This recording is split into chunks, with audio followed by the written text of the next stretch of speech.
Well, it's been pretty long that I was away from the class. But let me assure you, I was not away from Savitri. Because I was asked to give 4 talks in Singapore on Savitri, 3 talks at Bangalore on Savitri, and Chennai and so almost about 8 classes I had. So I didn't miss my 8 classes during the last 6 weeks.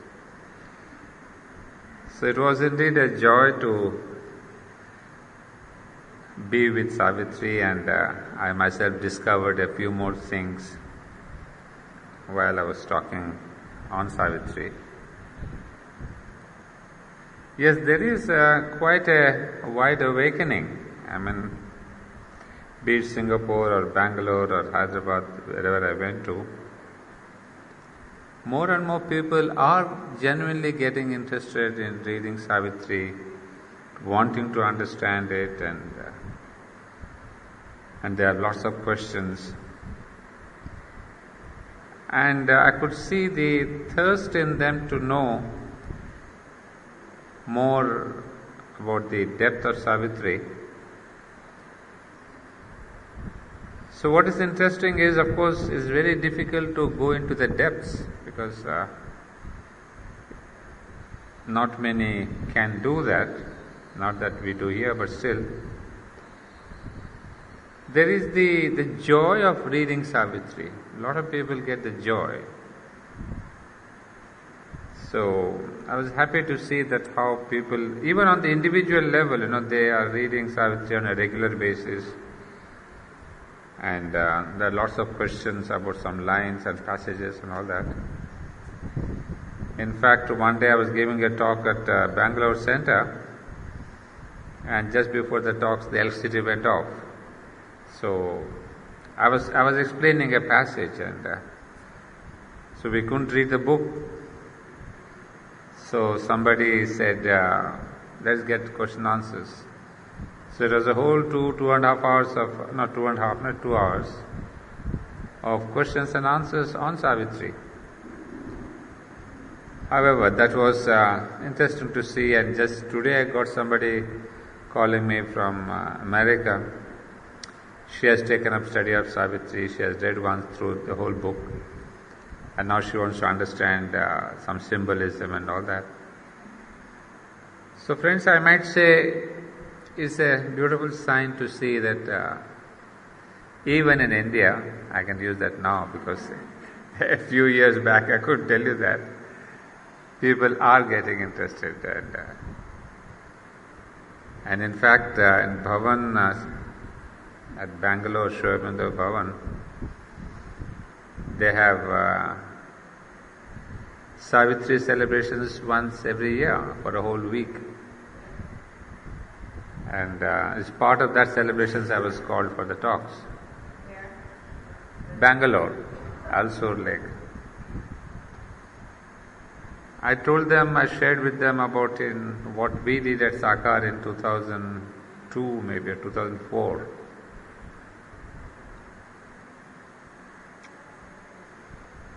When, I don't know if you remember, if anyone was there. The previous year in 2003, I was at Nainital, and the only good thing that happened to me in my nap was once in Nainital, I heard a voice, and that was distinctly the mother's voice, telling me 2 words, celebration Savitri. Just that, very clear, celebration Savitri. And I jumped out of the bed and I told Deepshika, I said, "Look, I heard the mother's voice telling me this. What does it mean? No idea. When to do? No idea." I said, "Well, once she has said it, something will happen." And so during 2004, month of February, it happened.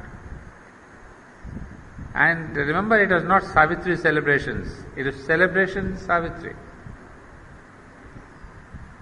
And you will not believe the way things happened. I had dancers from Auroville who came to dance these 3 triple soul forces, what we are going to do next. Then I had singers from Auroville, Bhavna and her group. They put Savitri to music, a few lines here and there. And also we had our famous musician, what is his name? At Auroville? Not Narada. The one who does the instruments and all that here. Aurelio, sorry. Aurelio and Bhavna, they put a lot of lines to music, and that's the first time I heard Savitri sung. And then we had good many lecturers from Pondicherry, from Ashram, Society, Auroville, talks on. And then the inauguration was done by no one lesser than Nirod Baran, Arbinda Vasu, Manoj Das Gupta. All the stalwarts were there.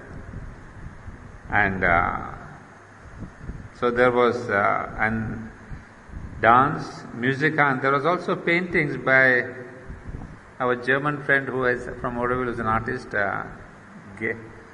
who works in Oro. Frank. Yeah, France. He's an artist, who does Mother and Shoaib, those portraits. So he gave his exhibition, and some people from Bangalore, they came with their flower arrangements, 2 Savitri lines, they took up some lines and they made themes of flower arrangements to suit that line. And you can imagine, I just was watching, I said, wow, once the mother says something, how things and people and everything comes together automatically. I mean, I was only there to arrange things at the time. Other people were so enthusiastic. From the Bangalore party, they came in a big van, carrying their flowers, carrying their leaves, carrying their vases, and 6-7 people all put up together. So flower arrangements, paintings, dances, songs, music, and lectures. Can't believe the 4 days we had this celebration Savitri. Unfortunately, we didn't have a video in those days at Sakar, so I couldn't videograph the whole thing. But that was truly a celebration Savitri. Then I knew the power of our words. Once some mantra is it was like a mantra, put out, and I was so happy. I said, yeah, Sakar has done something good at least. Well, now coming back to our own struggle here with the yoga of Savitri. But I could not leave this canto, I must tell you frankly, Book 7, Canto 2 and 3.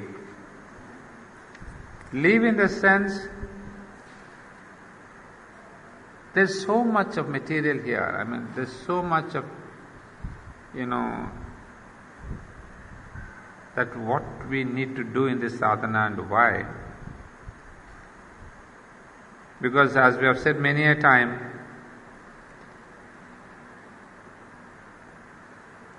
these Canto 2 and 3 and then of course the forthcoming Canto 4, there's such a description of really the steps in the search of the soul. I mean, they are almost the steps. If one wants to know how to go about in search of the soul, here Sri Aurobindo has given us an extraordinary sweep. I think if you remember, I had read out a couple of letters from Sri Aurobindo, how in this process of inner yoga, the first step is the psychic realization, next is the universal being, next is the transcendental being. And even in the realization of the psychic being, the first step is to go into the subliminal, where you find the different subliminal mind and subliminal life and subliminal body, etc. So all the steps we discussed quite at length are there. But then, while I was really looking into that once again, what I discovered was You see, in this Canto 1,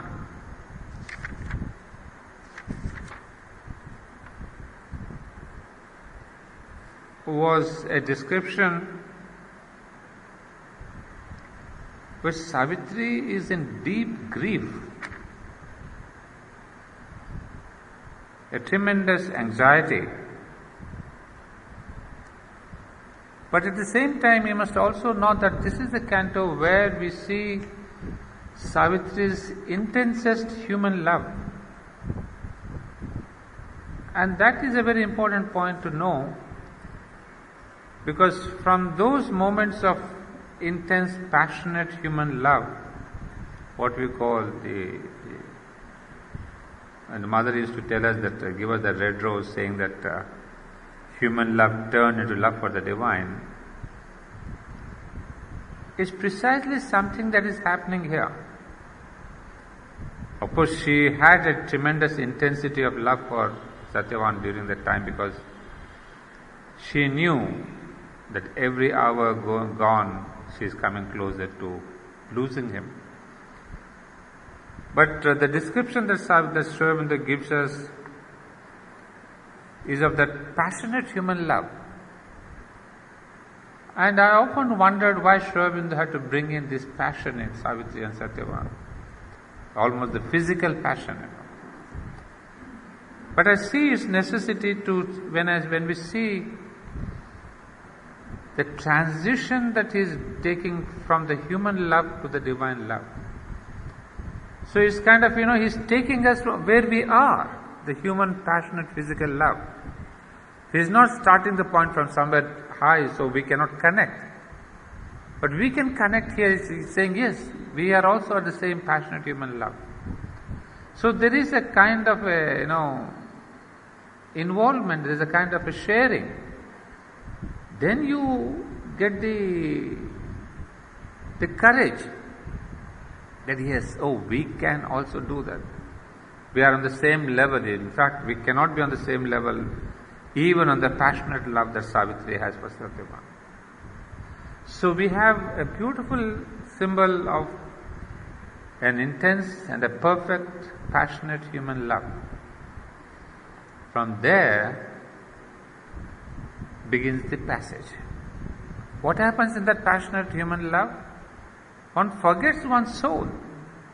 One forgets one's aim. One forgets the question of why are we upon earth.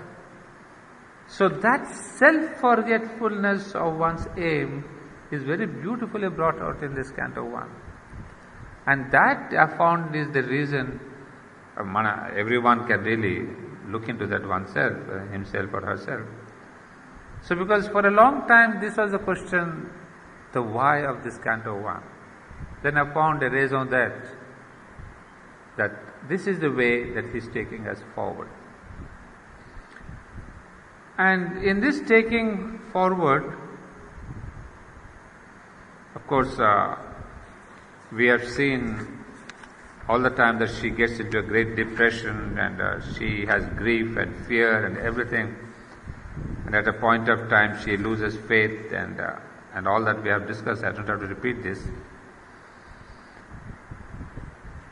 Then the message that the mother would give us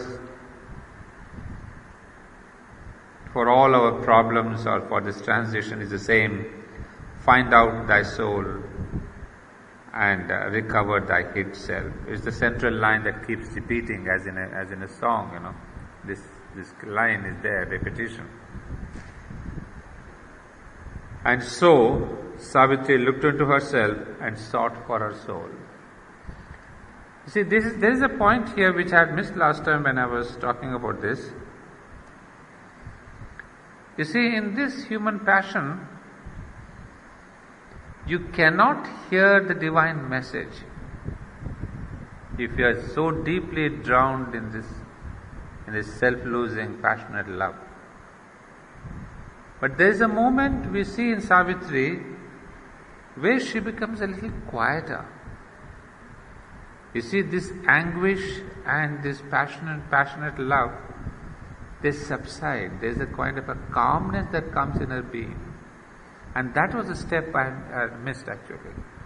Because I was really wondering, in that ruffle of the emotions and the passions and the violence of the vital, can we hear a divine voice, a divine message? No, it's not possible. So in between we see where Savitri becomes a little quiet, in the sense a little quiet and controlled. So what I gather here is, if you want to get a deeper message or a message from an inner being, the quietness of the vital becomes quite, not only necessary but absolute. An absolute necessity is there. So when Savitri becomes quieter, then she hears this voice, "Find out thy soul." And after that, then the passage begins, the journey begins.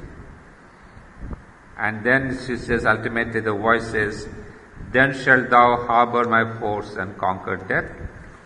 Yeah, all that is a thing that we have done. And there's one more thing. What is the necessity of this psychic being? Of course, we have also discovered that without the discovery of the soul, you cannot fight, as the lines go, death and time. You cannot go beyond death and time without the discovery of the psychic being. But in our yoga, we see the necessity of the discovery of the psychic being is not necessarily for conquering time and death. It is Savitri who has to conquer time and death, not you and me, the ordinary mortal beings. So what is the necessity with us? Because we do not want to put ourselves in the shoes of Savitri and claim that we are having a big battle and all that. But I want to ask the question, what is the relevance of the psychic discovery for you and me? You see, I'm always trying to see, how does this connect to me, to you, to us, the ordinary people? Otherwise, to be on the level of Savitri, we may get a disconnect and say, "Oh, that's for Savitri, not for us." Then the whole book becomes irrelevant if we just keep pushing everything to Savitri and Satyavan and Ashwapati. But there also, if you remember, I had discovered a line from Sri Aurobindo from volume 24. I come back to this line where Sri Aurobindo said, "The psychic change so that a complete devotion can be the main motive of the heart and the ruler of thought, life and action, in constant union with the mother and in her presence." So now for me personally, what I see is the necessity of going toward the psychic is the path to take me closer to the mother, where she says, a constant union with the mother and in her presence. Now having said that, my next question is how? How do we go closer to the divine presence with the psychic? You may say, well, after all, the psychic is the divine presence, the divine being itself. So if you realize the psychic, you go realize the divine. That's a very beautiful theoretical answer. But I still have a lingering question as to how to do it. You see, one side we have all the philosophical answers and all that. But now, because we are doing this yoga part, I'm trying to ask myself, what is the process? How do we go about it? And there again, I found in Sri Aurobindo, of course, a beautiful answer in the synthesis of yoga. The chapter is called The Ways to the Divine. It's in book 3, I think, the Book of Love.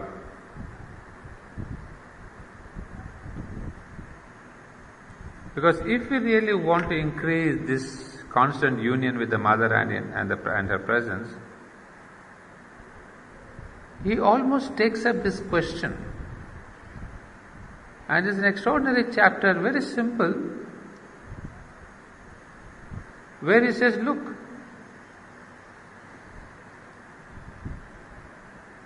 we say we must increase our devotion. But what is this question of increasing devotion, increasing this? What is the process? It says the very first step of increasing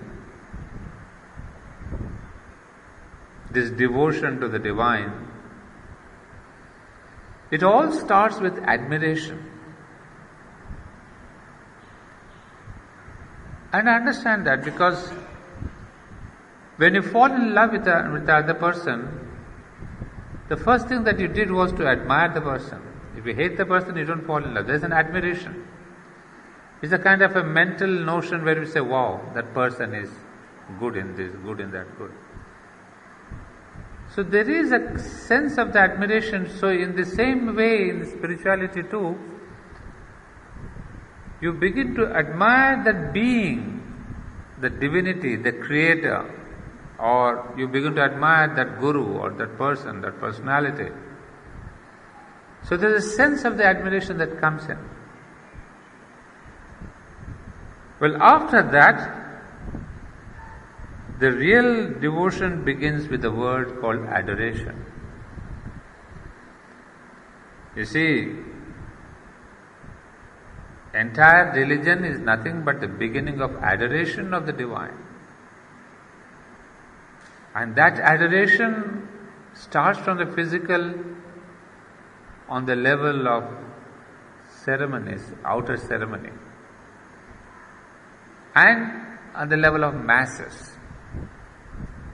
So these are the 2 points that we remember, that adoration of God is the very first human step in this march toward the divine. But this always takes the form of ceremonies, and it's always on the mass level. So that is nothing but what we call religion. And people get stuck in this question of ceremonies, and we have to go to Sunday church and Friday here, and so it has become nothing but a mass movement. Religion has become nothing but a mass psychology of doing certain things ceremoniously. And I realized when Sri Aurobindo told us, please do not make a religion out of my teachings, I suppose this is what is the meaning. Don't get into ceremonies, don't get into the masses. So, spirituality is something pretty much against this question of ceremonies and religion. We are purely into the individual realization of the divine.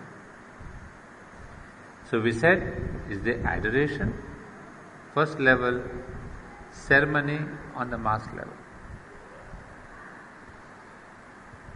But that is, how do we take up adoration on the spiritual level, on this level of yoga? He would say on the level of yoga, it becomes an individual passion to go closer to the divine, to know Him, to touch Him, to feel Him, to possess Him, to be possessed. So this is already the beginning of yoga, where we don't have a mass ceremony, where we are not going to the masses or the individual ceremonies or the external formats. But there is this zeal, there is this quest that I want to be close, what Sri Aurobindo said here, constant union with the Mother. I want to be closer. In fact, that was there when we were little children. we thought of being close to the mother. So we ran around her wherever she went. It's a physical proximity. And I could understand, it's the same thing with the human beings. One whom you love, you want to be very close, physical proximity. It's the same thing with the divine too. So Sri Aurobindo would say in yoga, this closeness to the divine becomes our passion. But that is still at a very rudimentary level, it's not yet too advanced. That's why suppose mother said, you don't have to be close to me physically. People wanted to go there, be with her as many times as possible. In fact, even as I grew up, in the beginning, when I was 11 plus and 12, etc., I used to run round the mother, tennis ground, sports ground, wherever she was there, used to be with her. But later, after 1962, when it was no more possible to follow her physically, then once I said, Mother, I would like to come to you every week once.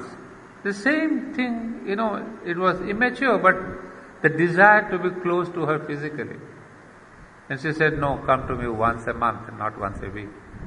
But now I can analyze on the retrospect that this wanting to be close is part of this attempt of adoration. Sri Aurobindo now takes us to the next level. He says, adoration, in order to increase, it must be put into consecration. You see, lovely steps: admiration, adoration, consecration. That means you should now begin to consecrate yourself to the divine's work.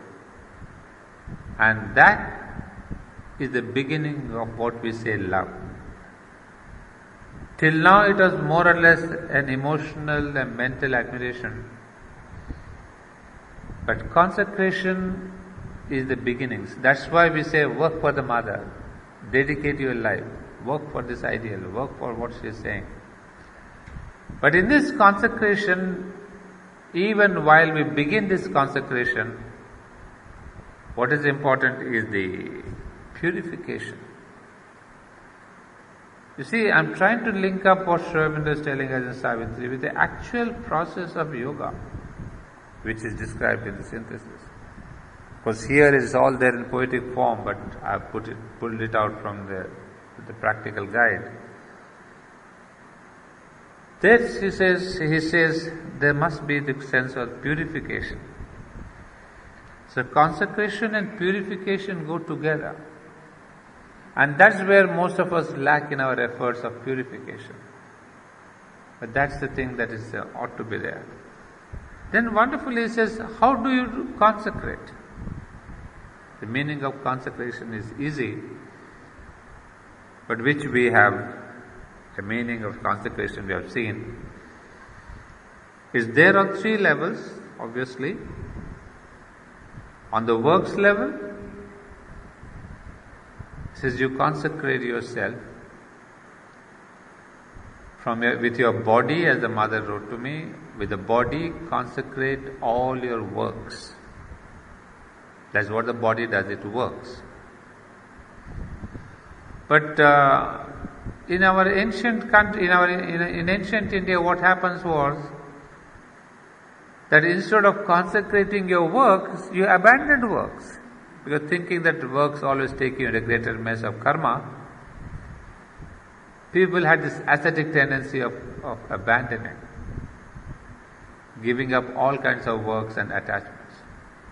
But you would say, no, in the integral yoga, on the contrary, you have to take up all works as part of your sadhana and offer all the works to the divine. It's a little different because this asceticism doesn't go with us, so it says consecrate. Then what's interesting is the mental one. It says, how do you consecrate with your mind? Because with the mind you consecrate your thoughts. What all you have been thinking, what all you are thinking. But this is a very easy way to say that, but what is again the practical step? He gives us very beautiful 3 steps. consecration of the mind, this is first of all, hear about the divine, listen. And that's where I felt, oh my God, this is the necessity of reading. I mean, it must enter. So the mind's thoughts are really pervaded with the knowledge of these works and the divine whomever you admire and adore. So all the talks, all the readings, all the books that we do is the first part. There's listening about the divine. Beautiful talks on the Gita, on this, on the Savitri, on the life divine. He says it's a must. That is where the mind starts going around and saying, okay, all my thoughts, I'm swerving around the being whom I adore. So we have the praise of the divine. Then the second level is, this is the word, there's a word in Sanskrit we call that Shravana, means to hear about the divine. So all the satsang that we go to, at least in India we have this great custom of going to satsang where a guru speaks and you have talks about the divine, whatever the subject, Mahabharata, Ramayana, Gita. Then the second step, he says, is all part of the mental consecration, remember. I mean, he has such a clarity there. The second step, he says, is think about the divine. Not just listen, what we call in Sanskrit called the manana. That means what all you have heard, what all you have read, be it scriptures or be it other books where there is this central thought about the divine. He says, can you begin to focus on that thought? Because do we have time to focus? But this is where he's training the mind. You see how gradually he's taking as much as possible listen or hear or read. Then the second step is as much as possible keep thinking. That means all the orientation of your thought is about the divine. That means you are wanting to act for the divine, think for the divine, work for the divine. And the third level is in Sanskrit we call the Nididhyasana, where you have only one thought and nothing else of the divine. That's where comes the meditation. You see, now I could understand where is the place of meditation. Shravana, hearing is not meditation. I come to classes, lectures and all that. Second one is not meditation, where I'm thinking. Third one is the focus is purely the divine. There begins the meditation, and Sri Aurobindo says, there you can get into samadhi. So that is the third level where meditation becomes mandatory. So all your being's focus is the divine. Please remember, meditation is the next step of concentration only. So third level, so now it becomes clear when I thought, what is the consecration of thought?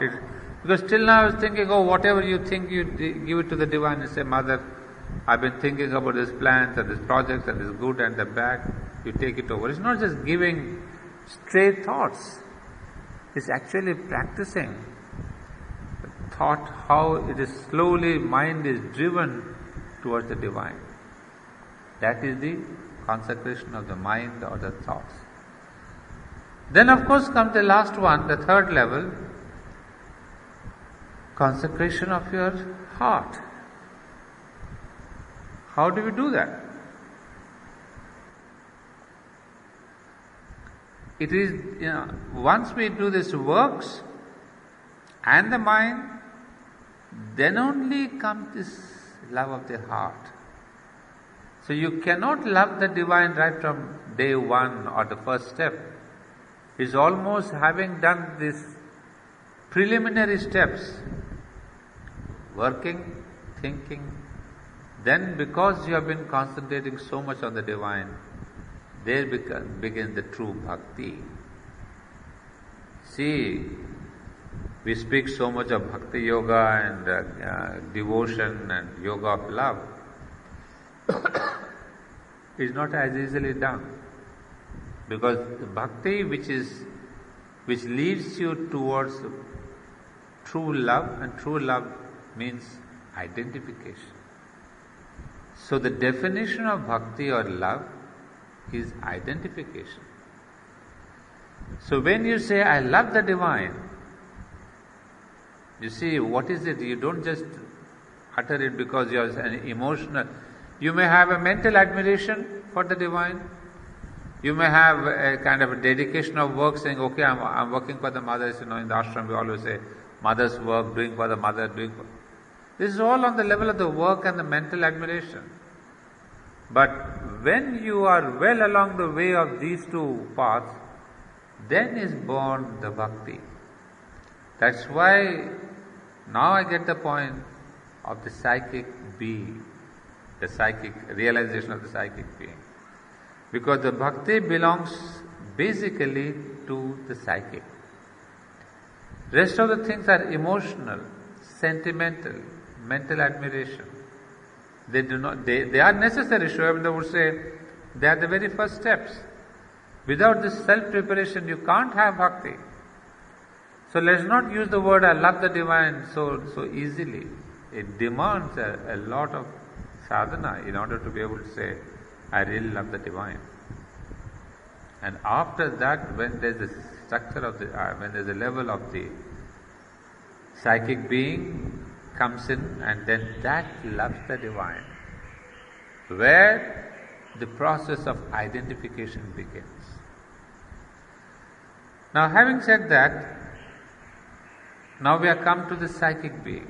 I've given you a little path to see how do we come to the psychic being and its realization. And I have here from Mother a beautiful passage where she talks about the psychic realization or the psychic contact. My child, I'll tell you one thing. This psychic contact is more true, more gripping, more enduring, and more interesting than all that this world knows or does not know, even all that man knows or does not know. It surpasses all comprehension. It is the search for the soul, the finding of one's psychic, which is a support, the divine manifested in man. All that man has imagined, written, invented, pursued, or that he possesses is nothing in comparison to what he can have when he has a psychic contact. Is more interesting or more fascinating than reading adventure books or any other book. One must be 1,000 times more intrepid to find one's soul than to go to the moon or climb the mountain or to explore the depths of the ocean. At each step, one must be able to make the inexorable decision whether to continue or not, if it is worth the trouble, because it is filled with mystery, full of suspense, full of unexpected things, things without warning, things that man has never known. At each step, death lies in wait. The tempest or the hurricane pursue you. You are smitten by misfortune and pain, by the force and hatred of the formidable hostile forces. You will be tormented at each step. There is no compromise. Fear and doubt invade and subjugate you. A false step and you slip into the abyss. Suddenly an unscalable wall bars your way where there is nothing but the vast horizon. It is impossible to climb. The terror and the horrors of the world stifle you. You are close to death and to the annihilating consequences. But if you are even more intrepid, if you are able to come out of the psychological world and you have created yourself, if you still have the faith and confidence that whatever may happen to me, the divine is my guide, I must have confidence in her that she will pull you out even through all these misfortunes, all your weaknesses, yourself, your small fears, and your mental, vital, and physical misconceptions. This is the path that leads you to the divine. And then she continues to say, one more paragraph. Whatever one achieves, whatever one tries, one must have faith. If you give yourself and if you have confidence in the Mother, that she alone can help you, lead you towards the realizations, towards a complete transformation, then the first steps are already taken. Be it to find a psychic, or to control your desires, or your impulses, or to liberate yourself from ignorance or inconscience, or to become pure and calm, or to establish the peace, or to become conscious. For all this, there is but one way: to depend and take refuge in me. This is very interesting, I don't know much about the Bible, maybe the same words are there. To depend and take refuge in me. At least I know of the Gita. The Sarvadharman Parityajya Mamekam Sharanam Raja. Sharanam, take refuge in me alone. Mahasucha, do not grieve. Do not worry. So this is there in every spiritual aspect. That Mamekam Sharanam Raja, take refuge in me alone. So says Sri Krishna, so says the Mother. I'm sure Christ must have said something similar. You have any lines that you know or very close to? Isn't it? Yeah, pardon? So this is a very comforting thing that all masters, all avatars have said the same thing. For all this, there is but one way: to depend and take refuge in me. Then the work will be done 100 times faster and more effectively, as Sri Aurobindo has said. And you will have the consolation of having nothing which comes back to you, because the divine absorbs all that you reject and provides you at once with all that you need. He walks with you, sustains you, and He fills you with the aspiration and the will according to your capacity for launching yourself towards Him, who is our goal. And now we come very close to Savitri, what she is doing. Because the question is,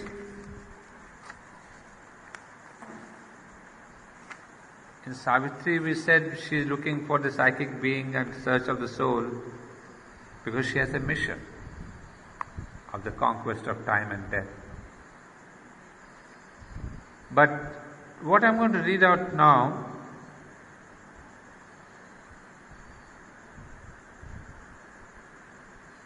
is what exactly happens when the psychic contact is there. How do we know what are the external symptoms? And if you remember, we had read about these symptoms when we were talking about Ashwapati. When he was in search of his soul, when he had found his soul, we see some sudden changes coming up in his own senses, in his mind, in the body, in the senses. At that time I did not know. We were only reading Savitri and found from there. But here is a passage from the Mother which is an extraordinary description. For the first time I read that what are the changes. When we say the psychic governs your body, governs your being. You see, one is the psychic immortality where you have the peace of the mind and the joy and the ananda. That's fine. But we want to see how does it affect your external being. Because all the time we say there's a psychic transformation, we want to change our life. How does it affect? Here is a passage, wonderful. Therefore, for this one must find the inner contact. It is not only when one enters within and one turns the gaze inward that one meets one's psychic. No, far from these fantasies. Even if one has worthwhile experiences which open the inner doors and one acquires the essential knowledge, for example, the body does not exist anymore, or one becomes like a column of light, or other similar experiences, even then it is only the beginning. I'm purposely reading out this passage because I've come across many people getting duped by such experiences and they think it is a psychic experience. She has given quite many examples where the body does not exist, one becomes a column of light, one begins to see lights and colors and visions and they think, wow, I'm in the psychic. But she says, far from it. When one can aspire constantly, when one wants the divine night and day, ceaselessly, when nothing interests us and only the divine predominates in our life, when in an intense aspiration one feels isolated from all that surrounds us, one feels that one is nothing but a vibration coming from the depths, as with each beat of the heart, an aspiration rises in a rhythm that calls spontaneously, Mother, Mother, with the rhythm of the beating of the heart, without it being monotonous, or else with each breath we feel the divine approach or penetrate us as if to charge us with His vibration, or as we swallow, His power establishes His presence, leading us to aspire more. In the same way one can feel through the pores the consciousness vibrating with an intensity of joy. It is in this way that we become conscious of the centers which are in us, or else become conscious of the functioning of the subtle world, of the inner mind, the inner vital and of the physical. You see, Savitri is the same thing. And one thing if you have noted here, this is exactly the stage I was describing at the third level of the mind being focused on the divine. So what the mother is describing is exactly that. When nothing interests us, day and night and ceaselessly, there's only one thought of the divine predominates in our life. That is, the mind is caught. Then she says there's a possibility of the centers opening up. And we will see in our next class how Savitri's centers open up. You see, opening of the centers is connected with the psychic opening. It's not independent of that. And then the subliminal being also, she enters. And she would say, now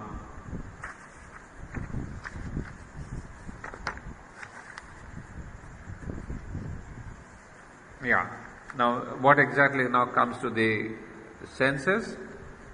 And when the psychic comes in front and dominates all the actions, be it outward or inward, then begins the reversal of the consciousness, and all is an expression of the divine, of that which exists in the depths. All the actions, all the sentiments, all the emotions undergo a transmutation and a new vision, a new sensation, and a new hearing open. And we do not see or hear anymore in the ordinary way, or feel the earthly type of pain and suffering. An inner vision, a more subtle and profound hearing, a more true and exact sensation awake in us. And we begin to have an experience by identity. And we no longer see the exterior as it is, but we see the truth behind things. And the misery, the obscurity, the slavery to ignorance disappear. There, everything is hushed, and we feel the perfect silence, and all things communicate in silence. It is not necessary to express in words in order to understand, but in another kind of language with brief and clear vibrations. We understand spontaneously, instantaneously, that which would take hours to express in our ordinary language. All the senses are transmuted, and we experience the felicity behind things, the truth they contain. We are moved about as if on a string in regions where all is beautiful, where harmony is found, where truth predominates. And always we ask within, as if to get an answer, is it this that you want, Mother? Is it this that you ask? Is this verily the experience that leads me to you? And there's always an answer from within, yes, if it is positive. Yes, it is like this. It is correct. It is all right. Continue. And then we are open to so many things, so many unknown worlds. Again, remember Savitri's adventure into the unknown worlds, what Sri Aurobindo calls here, the cosmic state. I mean, she really is zoomed into different worlds, unknown worlds. These are all processes in the same psychic, what the mother is describing here. We hear sometimes the power of vibration of the harmonies that constitute music, the vibrations of the subtle worlds, the nuances and the combinations of the vibrations which transmute matter. We feel the joy and the beatitude being transmuted in the cells in the body. We begin to see the celestial beauty by the fusion of colors and the liberty of expression, unparalleled, without compare, which we never see on earth. We smell a heavenly perfume everywhere in nature, as when we water the plants, or the celestial aroma when it rains.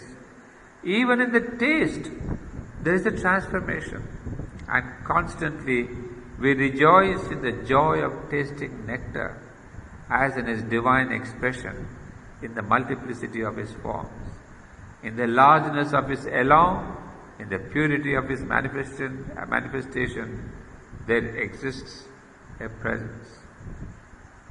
Then in this state, the psychic flame governs all the actions, but without constraint, without forcing, without compelling, and we feel a perfect liberty as of a flight into unknown spheres, but marvelously close to us, very near to us. That which guides now is no longer a flame, but a psychic being, a being that directs everything but never commands. Instead, it suggests very gently, very sweetly, very discreetly, almost in a whisper, hardly audible, with an incomparable tenderness and benignity. Truly, it is as if to advise us to follow the truth, that He projects the thing that would be the best and without doubt the most preferable, the most exact and indispensable for the progress conceived by the one who guides. He gives you the indications. He puts you on the path. He gives you the choice to follow this call which comes from the psychic being. But it is the deliberate with the puissance and the formidable power of execution, without being authoritative, and yet is veiled and never imposes itself. The work of the psychic being is very subtle, very plastic, as if unexpected and unnoticed. It is as if all the parts of the being merge and dissolve in the beatitude of His presence, in the immutable truth that it represents. And then in this state, there is no division in the parts of the being. Everything obeys a central law. It is that of the psychic being. It is then that the psychic being comes in front and governs the person or the personality which is united in this psychic. Well, I skip a little part and last line. In this contact, he feels a liberty and a vastness, a joy and a peace, a force and a power, a divine solicitude in the embrace of an all-conquering power to overcome and surmount all the difficulties that life brings. It is evident that the psychic being is all-powerful, master of all circumstances, knows everything and is aware of everything, and at the same time is full of compassion, full of love, full of peace, and filled with humility.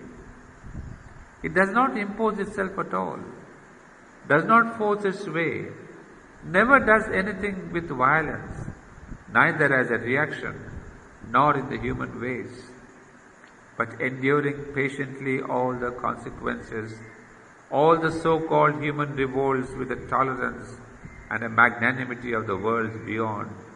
It completes its work and leads the tormented hearts, devoid of aspiration, towards the sanctuary of the inmost being. I found this passage very gripping, because I came to learn from here what we have been only talking about, the governance by the psychic being, how there is psychicization. The word we use normally is psychicization. So you see, it is a whole different perspective changes. The senses change.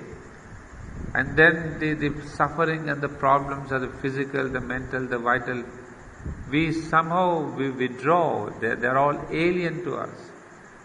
And then there is a different mode of existence, if I can say. And that is what is necessary, as we see in Savitri. The very first step. Because after this, what we'll see in Savitri, we will see in our next class, that this is not sufficient. Find out that soul is important in order to get the mode of the divine consciousness. But in order to conquer time and death, you need to take the next step, spiritualization. Because here psychicization has all the experience of love and compassion and harmony and all that, but it doesn't have the necessary power. What is missing in psychicization is the aspect of power. So we can say psychic realization is all love, compassion, peace. The senses are different, the mind gets different experience, but it doesn't have the power to transform. Transform the other, transform the death, transform the... So Savitri will be asked to go higher in her consciousness to get that power which can face death.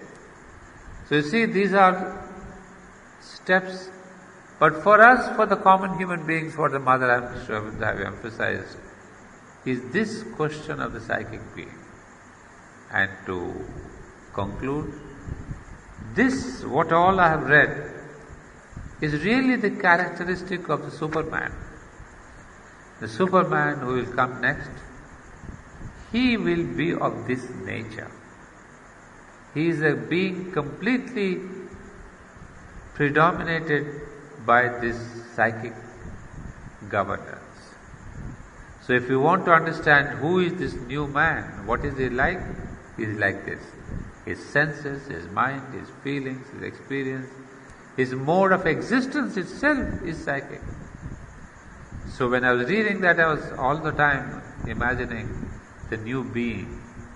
I mean, he will be in this physical like you and me. The physical is not yet transformed. But his method and mode of existence is of this beautiful nature. So when you move with him, when you talk to him, and the Mother is so beautiful, telling us all the time that the psychic never insists, it's always such as, it really bears, it fulfills. And this is what, again, the words of the Mother rang in my mind when she said that, human beings, how they are born and they grow up and all that, I told you about that. Then she says, sometimes the psychic says, Vala je suis. What a beautiful soft voice. It doesn't say anything, just Vala je suis. Here am I. So just to say, hey, look at me. It doesn't impose, it doesn't say, hey, this you have to obey me. And that's what I remember when she says, that is a psychic not insistence, but a reminder, just a gentle reminder. So this is, I think, the essence of the psychic being, search, why it is necessitated. And of course the first para that I read out to you was again an eye-opener, because the dangers that are there on this path. Let's not think that it is an easy, cozy path. There are dangers of fears and doubt and this and death and everything. But she says, keep the name on thy lips. That's what Ashwapati did, and that's what Savitri does. She keeps the name, the divine name. That is what is the japa, the role of the japa. Yeah, I wanted to give you a little bit of what I discovered in the meantime about the psychic realization and what we are reading. So next canto is the triple soul forces. So in the same path, now we are going to descend into the subliminal. Here what we have seen is her message, is a message given to her. Second, she goes into the cosmic mind, the cosmic past. She is kind of given a kind of cinematographic description of the evolution from the beginning to the mind. And then there again for a time she thinks that mind is the ultimate, but again the message comes, no, mind is not the ultimate, move on. So there she has to now go deeper. So it's a kind of an evolutionary cosmic past that she gets, but realizes that all that cosmic past has not taken you to the inner divine. Then the next step is the triple force. What are those triple forces? Why are they there? How does it help? That's what we are going to see from next canto, right? We will have concentration.